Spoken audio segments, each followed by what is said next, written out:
So what's happening, good people? It's your boy here, Miles Miller. Today I'll talk about the common mistakes that I normally see when people are deadlifting. Mistake 101. And without wasting of any time, let's jump onto it. Number one is rounding of the back. This one is a common mistake, right? Rounding of the back. Rounding the upper back, it isn't an issue. An issue here is rounding of the lower back. That one is a red flag. What we are trying to do here is to maintain a neutral spine, okay? Neutral spine also means that there's no this. I've seen so many people when they're deadlifting, first thing they do, they bring out their chest. You bring out your chest, what happens? You form a depression around your lower back. Also, that one is a red flag. You shouldn't form a depression at your lower back region. You should maintain a neutral spine. This is neutral. This one is not neutral. This one is not neutral. This one is neutral. So don't round your back. Don't form a depression. Maintain a neutral spine. And also, neutral spine does not mean when you're deadlifting, you do this. See, you are already on the deadlift position. Avoid putting your chin up. Why? Putting so much stress on your neck region.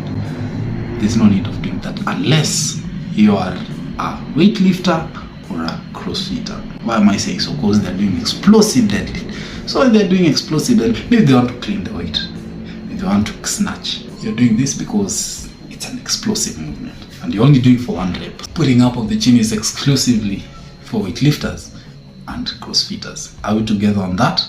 Maintain a neutral spine, I'll emphasize, because it's a common mistake.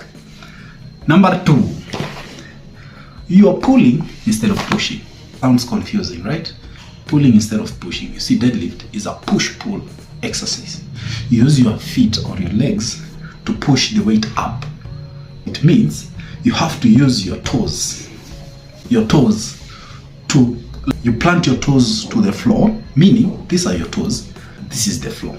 So your toes are like grip, they act like grip on the floor. So grasp the floor with your toes. Engage your hamstring. So if you want to know if you engaged your hamstring, your hips are a bit high. If your hips are high, your hamstrings are not engaged. What is engaged is your glutes. So you drop your hips a little bit. So you're like this. You're not like this. This is not you. This is your head, and then this is your glute. So you need to drop it. So this is your back, this is your head, this is your glute. Now there, you'll have engaged your whole posterior muscles. That one is so critical. I've seen it a lot because people don't know what they're doing. You think you're doing traditional deadlift, yet you're doing Romanian deadlift. Romanian deadlift is a glute biased movement. Get that? Romanian deadlift is a glute biased movement. So when you're doing touch and go, why am I saying touch and go? Because when you're doing touch and go, you'll not notice these small mistakes you're making. What I want you to do is just relax. Do a deadlift. You have to stop before pulling the weight up. Dead position, right? The weight should settle on a dead position before you pull it up. So number one, you need to push instead of pulling. Use your legs. To do what? To bring the weight up. Away from that point, let's talk about number three is you are trying to squat instead of deadlifting. Squatting is for squats. Deadlift is for deadlift. This is what I mean. You see, people are different. Like body structures are different. So when you're on that again deadlift position, there are those people who have long upper limbs or long arms. So when they are on the dead position, they look like they are on a squat position. Like automatically you feel like this person is about to do a squat deadlift. If that's the word. And then there are those people who have shorter upper limbs like me. I'll have to do what? I'll have to bring my hips above parallel. This is a hip. Let's assume this is a squat deadlift position. This is your femur. This is your thigh.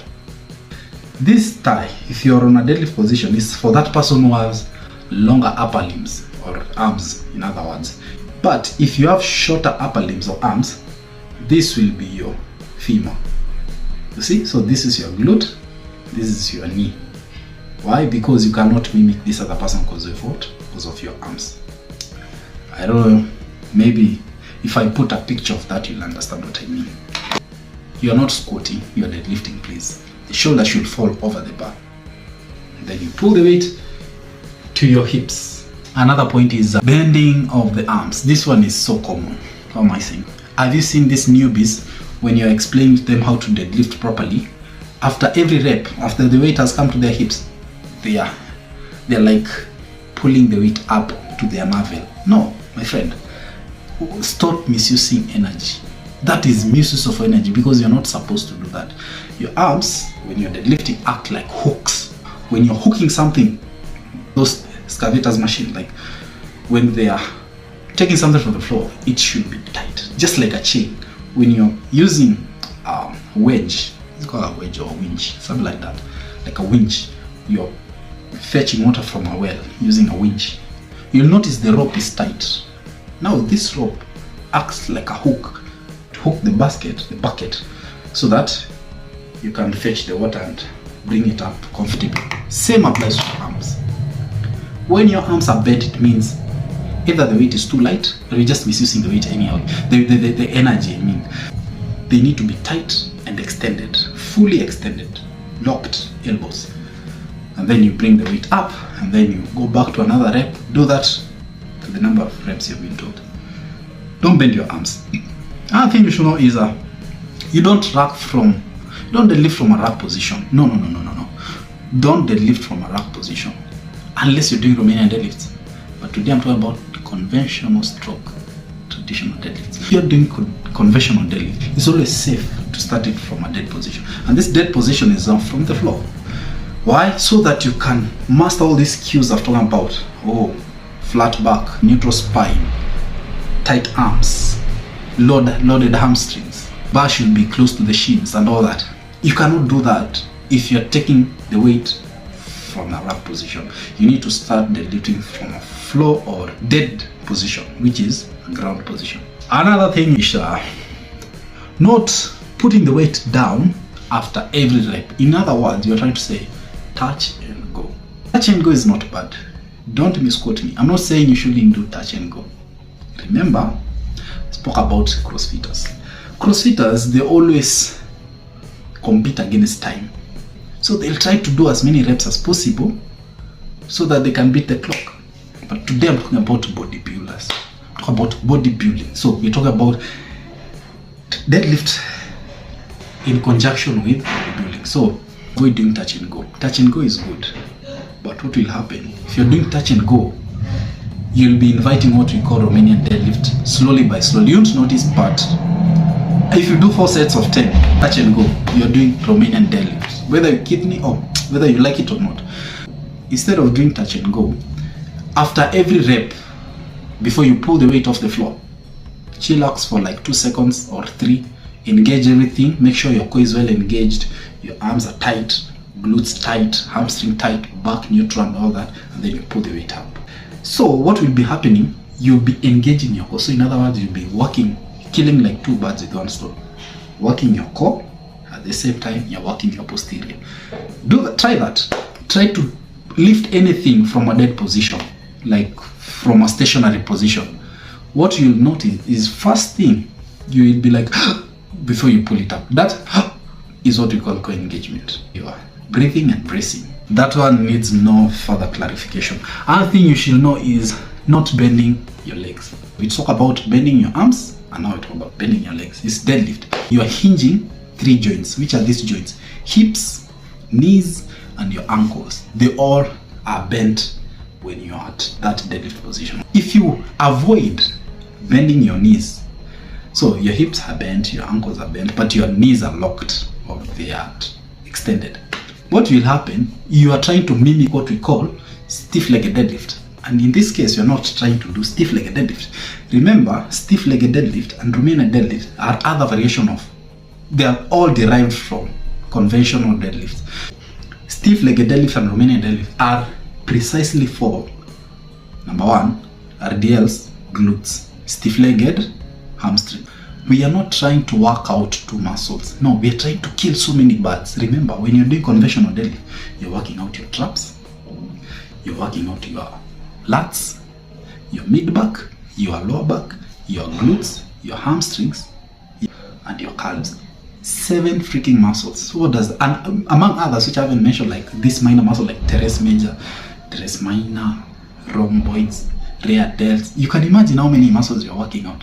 But when you're doing only stiff-legged, you're only working on hamstrings.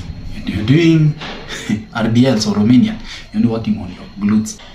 Why don't you kill all these birds with one stone? Why don't you just do Romanian deadlift? And if you convention, and if you want to know you're doing convention, then ask a coach. If you're a client or a trainee, ask somebody who is better in that field to explain the difference.